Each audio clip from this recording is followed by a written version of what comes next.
பிரியமானவர்களே, ஆண்டவராகிய இயேசு கிறிஸ்துவின் நாமத்தினாலே உங்கள் யாவரையும் அன்போடு கூட நான் வாழ்த்துகிறேன். ஆண்டவர் கிருபையாய் நமக்கு கொடுத்த இந்த புதிய நாளுக்காக முதலாவது நாம் ஆண்டவருக்கு நன்றி சொல்லுவோம். நான் உன்னை விட்டு விலகுவதில்லை, நான் உன்னை என்றும் கைவிடுவதில்லை. நான் உன்னை காண்கின்ற தேவன், கண்மணி போல் உன்னை காப்பேன்.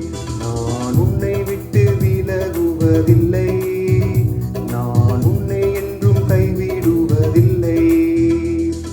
திகையாதே, கலங்காதே மனமே, நான் உன்னுடன் இருக்க பயம் ஏன். திகையாதே, கலங்காதே மனமே, நான் உன்னுடன் இருக்க பயம் ஏன். கண்ணீர் யாவையும் துடைத்திடுவேன், கண்ணீர் யாவையும் துடைத்திடுவேன். கவலைகள் யாவையும் போக்கிடுவேன், கவலைகள் யாவையும் போக்கிடுவேன். நான் உன்னை விட்டு விலகுவதில்லை, நான் உன்னை என்றும் கைவிடுவதில்லை. இந்த நாளுக்கென்று ஆண்டவர் கொடுக்கிற ஒரு வார்த்தை யோசுவா புஸ்தகம் 1ஆம் அதிகாரம் 9வது வசனம். யோசுவா 1:9. பலன் கொண்டு திடமனதாயிரு, திகையாதே, கலங்காதே, நீ போகும் இடமெல்லாம் உன் தேவனாகிய கர்த்தர் உன்னோடே இருக்கிறார் என்றார். இந்த நாளில் ஆண்டுடைய வார்த்தை சொல்லுகிறது, நம் ஒவ்வொருவரையும் பார்த்து பலன் கொண்டு திடமனதாயிருங்கள். எதை குறித்தும் திகைக்க வேண்டாம், கலங்க வேண்டாம். போகிற இடத்திலெல்லாம் ஆண்டவர் கூடவே வந்து பாதுகாத்து வழி நடத்துவார். உன் தேவனாகிய கர்த்தர் உன்னோடே இருக்கிறார். ஆண்டவர் இந்த வார்த்தையை யோசுவாவிடத்தில் சொல்லுகிறார். மோசேக்கு பிறகு ஆண்டவர் யோசுவாவை இஸ்ரவேல் ஜனங்களை வழிநடத்துவதற்காக தலைவனாக தெரிந்து கொண்டார். இந்த யோசுவா தன்னுடைய வாலிப நாட்களிலே மோசேக்கு ஒரு பணிவிடைக்காரனாய் இருந்தான் என்று வேதம் சொல்லுகிறது. மோசே ஆசரிப்பு கூடாரத்திலே ஆண்டவரோடு பேசிக்கொண்டு கர்த்தருடைய வார்த்தையை பெற்று ஜனங்களுக்கு அறிவிக்க கூடாரத்திலிருந்து வெளியே வரும் பொழுது இந்த யோசுவா என்கிற பணிவிடைக்காரனான வாலிபன் அந்த கூடாரத்தை விட்டு பிரியாதிருந்தான் என்று எழுதப்பட்டிருக்கிறது. என் எஜமானோடு பேசின ஆண்டவர் என்னோடும் பேச வேண்டும் என்று அவருடைய வார்த்தைக்காக காத்திருந்தார். ஆகவே தான் கர்த்தர் யோசுவாவை மோசேக்கு பின்பு தலைவனாக உயர்த்தினார். ஒரு பணிவிடைக்காரனாய் இருந்த யோசுவாவை தலைவனாய் உயர்த்தி இஸ்ரவேல் ஜனங்களை வழி நடத்தினார். இன்றைக்கும் நாம் ஒவ்வொருவரையும் பார்த்து ஆண்டவர் சொல்லுகிறார், பலன் கொண்டு திடமனதாயிரு, திகையாதே, கலங்காதே. நீ எங்க போனாலும் நான் உன்னோடு கூட வருவேன், உன்னை மேன்மைப்படுத்தி உயர்த்துவேன். சங்கீதங்களின் புஸ்தகம் 29ஆம் சங்கீதம் 11வது வசனம் இப்படியாய் சொல்லுகிறது, கர்த்தர் தமது ஜனத்திற்கு பலன் கொடுப்பார், கர்த்தர் தமது ஜனத்திற்கு சமாதானம் அருளி அவர்களை ஆசீர்வதிப்பார். ஆண்டவர் தான் தம்முடைய பிள்ளைகளுக்கு பலன் கொடுக்கிற தேவன். இன்றைக்கு ஒருவேளை ஆவியிலே பலவீனமாய் இருக்கலாம், சரீரத்தில் பலவீனமாய் இருக்கலாம், மனதிலே சோர்வடைந்து பலவீனமாய் இருக்கலாம். இன்றைக்கு ஆண்டவர் உங்களை ஒவ்வொருவரையும் பார்த்து சொல்லுகிறார், இன்றைக்கு என் ஜனமாகி உங்களுக்கு நான் பலன் கொடுப்பேன், சமாதானத்தை அருளி உங்களை நான் ஆசீர்வதிப்பேன் என்று ஒவ்வொருவரையும் பார்த்து ஆண்டவர் சொல்லுகிறார். சங்கீதங்களின் புஸ்தகம் 27வது சங்கீதம் 14வது வசனம் இப்படியாய் சொல்லுகிறது, கர்த்தருக்கு காத்திரு, அவர் உன் இருதயத்தை ஸ்திரப்படுத்துவார், திடமனதாயிருந்து கர்த்தருக்கே காத்திரு என்று இங்கே எழுதப்பட்டிருக்கிறது. ஆண்டவருக்கு நாம் காத்திருக்கும் பொழுது நிச்சயமாகவே ஆண்டவர் நம்மை திடப்படுத்துவார். திடமனதை எப்பொழுது பெற்றுக்கொள்வது? ஆண்டவருடைய சமூகத்திலே காத்திருக்கும் பொழுது, பொறுமையாய் காத்திருக்கும் பொழுது கர்த்தர் நம்மை திடப்படுத்துவார், நம்முடைய இருதயத்தை ஸ்திரப்படுத்துவார்.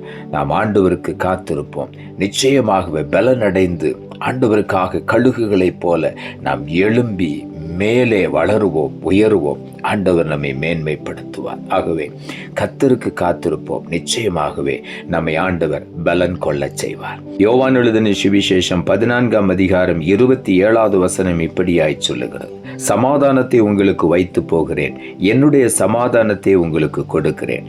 உலகம் கொடுக்கிற பிரகாரம் நான் உங்களுக்கு கொடுக்கிறதில்லை. உங்கள் இருதயம் கலங்காமலும் பயப்படாமலும் இருப்பதாக. இங்கே ஆண்டவராக இயேசு சொல்லுகிறார், உங்கள் இருதயம் கலங்காமலும் பயப்படாமலும் இருப்பதாக. காரணம், என்னுடைய சமாதானத்தையே நான் உங்களுக்காக வைத்து போகிறேன் என்று சொல்லுகிறார். என்னுடைய சமாதானத்தையே நான் உங்களுக்கு கொடுக்கிறேன். உலகம் கொடுக்க முடியாத ஒரு சமாதானத்தை உங்களுக்கு நான் கொடுக்கிறேன் என்று என்னை ஆண்டவர் சொல்லுகிறார். ஆகவே எதை குறித்தும் பயப்பட வேண்டாம், கலங்க வேண்டாம். யோசுவாவை பார்த்து சொன்ன ஆண்டவர் இன்றைக்கு நம் ஒவ்வொருவரையும் பார்த்து சொல்லுகிறார், பலன் கொண்டு திடமனதாயிரு. என்னுடைய சமூகத்திலே காத்திருந்த அந்த பலனை பெற்றுக்கொள். கர்த்தருக்கு காத்திருக்கிறவர்கள் புது பலன் அடைந்து கழுகுகளைப் போல செட்டைகளை அடித்து எழும்புவார்கள். அவர்கள் ஓடினாலும் இளைப்படையார்கள், நடந்தாலும் சோர்ந்து போக மாட்டார்கள் என்று வேதம் சொல்லுகிறது. ஏசாயா தீர்க்கதரிசன புஸ்தகம் 43ஆம் அதிகாரம் 2வது வசனம் இப்படியாய் சொல்லுகிறது, நீ தண்ணீர்களை கடக்கும் பொழுது நீ பயப்படாதே, நான் உன்னோடு கூட இருப்பேன். நீ ஆறுகளை கடக்கும் பொழுதும் நான் உன்னோடு கூட இருப்பேன். அந்த ஆறுகள் உன்மேல் புரளுவது இல்லை என்று இந்த வார்த்தை சொல்லுகிறது.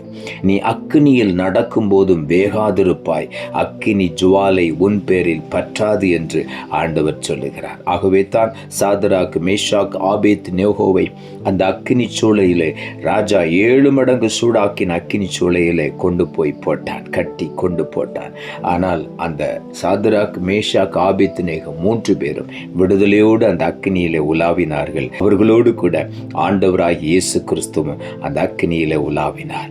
அவர் அக்கினியில் நடக்கும்போது அவர் நம்மோடு கூட இருப்பார். அவர் சொல்லுகிறார், நீ எங்கே போனாலும் நான் உன்னோடு கூட இருப்பேன். உன் தேவனாகிய கர்த்தர் நீ போகும் இடமெல்லாம் உன்னோடு கூட இருப்பார். ஆறுகளை கடக்கும் போது உன்னோடு கூட இருப்பார். அக்கினியில் நடக்கும் போது உன்னோடு கூட இருப்பார். ஒன்றும் உன்னை சேதப்படுத்தாது என்று நாம் ஒவ்வொருவரையும் பார்த்து ஆண்டவர் சொல்லுகிறார். ஆகவே உற்சாகமாய் ஆண்டவரை துதிப்போம். நம்மை மேன்மைப்படுத்தி ஆசீர்வதிப்பதுதான் அவருடைய விருப்பம். எல்லா பயத்துக்கும் நீங்களாக்கி, எல்லா கலக்கத்துக்கும் திகைப்புக்கும் விலக்கி நம்மை விடுவித்து பாதுகாத்து மேன்மைப்படுத்துவதுதான் அவருடைய விருப்பம். ஆகவே உள்ளத்தின் ஆழத்திலிருந்து ஆண்டவருக்கு நன்றி சொல்லுவோம். நாம் ஜெபிப்போம். அன்புள்ள ஆண்டவரே, கிருபையா நீர் கொடுத்த இந்த புதிய நாளுக்காய் மறுபடியுமாய் மக்கள் நன்றி செலுத்துகிறோம். ஆண்டவர் கொடுத்த ஜீவனுள்ள வார்த்தைக்காக நன்றி. பலம் கொண்டு திடமனதாயிரு, திகையாதே, கலங்காதே. நீ போகும் இடமெல்லாம் உன் தேவனாகிய கர்த்தர் உன்னோடு இருக்கிறார் என்றான். இந்த வார்த்தையை கொடுத்தீர். வசனத்தை கேட்டுக்கொண்டிருக்கிற ஒவ்வொருடைய வாழ்க்கையிலும் எதை குறித்து பயந்து கொண்டிருக்கிறார்களோ, எதை குறித்து திடனற்று கலங்கி போயிருக்கிறார்களோ, இன்றைக்கு ஒவ்வொருவரையும் திடப்படுத்தி பலப்படுத்தி, நான் உன்னோடு கூட இருக்கிறேன், எங்கே போனாலும் உன்னோடு வருவேன், உன்னை பாதுகாப்பேன், உன்னை பலப்படுத்துவேன், ஆறுகளை கடக்கும் போது உன்னோடு இருப்பேன், நீ அக்கினியில் நடக்கும்போது நீ வேகாதிருப்பாய், அக்கினி ஜுவாலை உன் பேரில் பற்றாது. காரணம், நான் உன்னோடு கூட இருப்பேன், நான் உன்னை விட்டு விலக மாட்டேன் என்று ஒவ்வொருவரையும் பார்த்து நீ சொல்லுகிறபடி நாளும் மக்கள் நன்றி தாழ்த்துகிறோம். இரட்சகர் இயேசுவின் நாமத்தில் ஜெபிக்கிறோம் நல்ல பிதாவே, ஆமென்.